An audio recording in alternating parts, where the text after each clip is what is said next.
Assalamualaikum warahmatullahi wabarakatuh. Dalam video kali ini, saya akan melakukan presentasi tentang kaidah umum penulisan karya tulis yang telah saya ringkas. Oke, langsung saja kita mulai. Kaidah umum. Kaidah umum adalah pedoman yang diikuti dalam menulis karya tulis, di luar substansi atau materi pembahasan serta tata huruf penulisan. Namun, menyangkut aturan di luar itu, yaitu penggunaan huruf, penggunaan angka dalam pembilangan, penulisan kata, pemenggalan kata, dan penggunaan tanda baca. Penggunaan huruf. Ejaan bahasa Indonesia menggunakan aksara Latin yang terdiri dari 26 huruf dari A sampai Z. Semua huruf yang digunakan untuk melambangkan satu bunyi, kecuali gabungan huruf KH, NG, NY, dan SY yang juga digunakan untuk melambangkan satu bunyi, serta huruf E yang digunakan untuk melambangkan dua buah bunyi. Sementara itu, untuk huruf Q dan X hanya digunakan pada kata serapan tertentu. Yang pertama, penggunaan huruf kapital. Huruf kapital digunakan pada awal kalimat, pada kata pertama dalam petikan langsung atau kalimat langsung. Huruf pertama, kata atau ungkapan yang berhubungan dengan nama Tuhan, nama kitab suci, nama agama, dan termasuk kata gantinya. Kemudian huruf pertama, nama gelar, kehormatan, keturunan, dan keagamaan, dan diikuti nama diri. Kemudian huruf pertama unsur nama jabatan dan nama pangkat yang diikuti nama diri. Huruf pertama unsur-unsur nama orang. Huruf pertama nama bangsa, suku bangsa, dan bahasa. Huruf pertama nama tahun, bulan, hari, dan nama peristiwa sejarah. Huruf pertama nama geografi. Huruf pertama unsur-unsur nama negara, nama lembaga pemerintahan, dan nama dokumen resmi. Huruf pertama setiap unsur bentuk ulang sempurna yang terdapat pada nama lembaga pemerintahan dan dokumen resmi.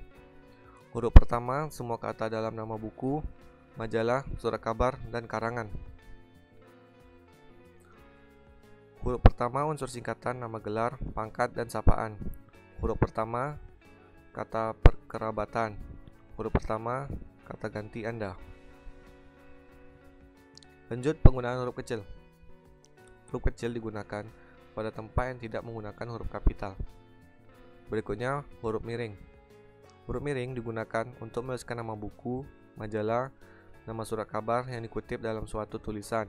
Kemudian, menuliskan istilah ilmiah atau ungkapan asing yang ejaannya belum disesuaikan.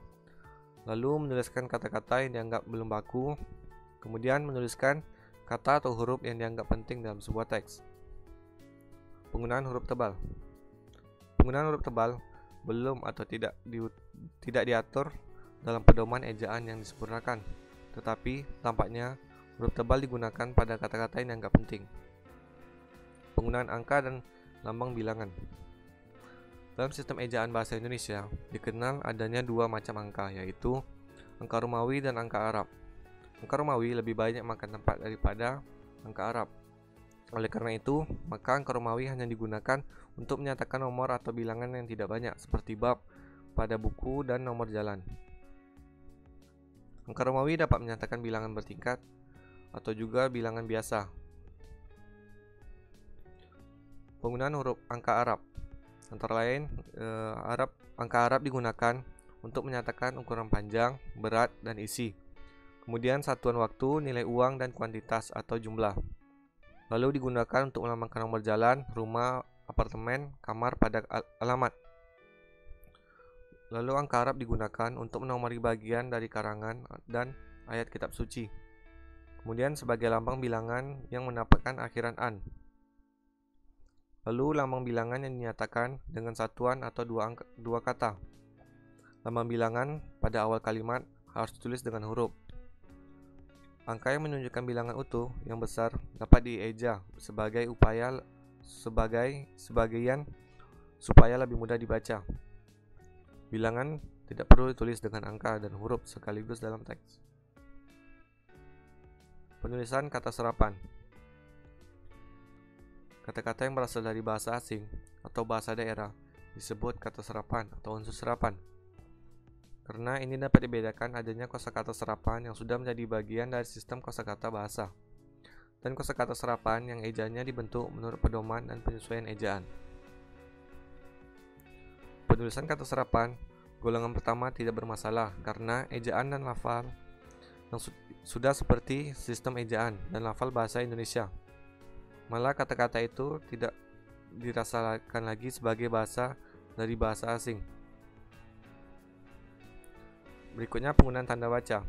Dalam bahasa tulis, tanda baca ini sangatlah penting karena adanya tanda baca itu kita akan terbantu untuk dapat memahami suatu tulisan. Dalam sistem ejaan dikenal adanya tanda titik, koma, titik dua, tanda tanya, tanda seru, tanda petik, tanda hubung, tanda pisah, tanda kurung, tanda garis miring, dan tanda penyingkat. Berikutnya penggunaan tanda titik. Tanda titik digunakan pada akhir kalimat yang bukan pernyataan atau seruan. Tanda titik digunakan untuk memisahkan angka jam, menit, dan detik untuk menunjukkan waktu. Tanda titik digunakan untuk memisahkan angka jam, menit untuk menunjukkan waktu. Kemudian digunakan untuk memisahkan bilangan ribuan atau kelipatannya. Berikutnya digunakan pada akhir judul berita, karangan, tabel, dan sebagainya. Lalu tanda titik tidak digunakan di belakang kalimat pengirim dan tanggal surat. Penggunaan tanda koma digunakan di antara unsur-unsur dalam suatu perincian atau pembilangan. Digunakan untuk memisahkan bagian kalimat setara yang satu dari bagian kalimat setara lainnya. Kemudian digunakan untuk memisahkan anak kalimat dari induk kalimat.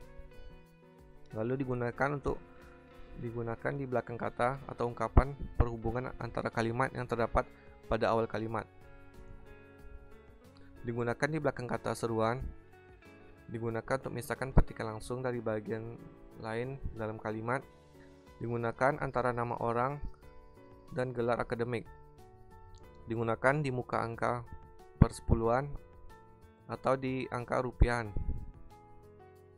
Digunakan untuk mengapit keterangan tambahan yang bersifatnya tidak membatasi.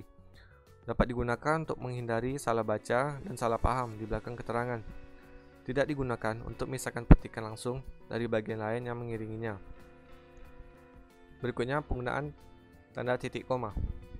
Tanda titik koma dapat digunakan untuk memisahkan bagian kalimat yang sejenis dan setara. Lalu penggunaan titik dua digunakan pada akhir suatu pernyataan lengkap jika diikuti rangkaian atau pemerian.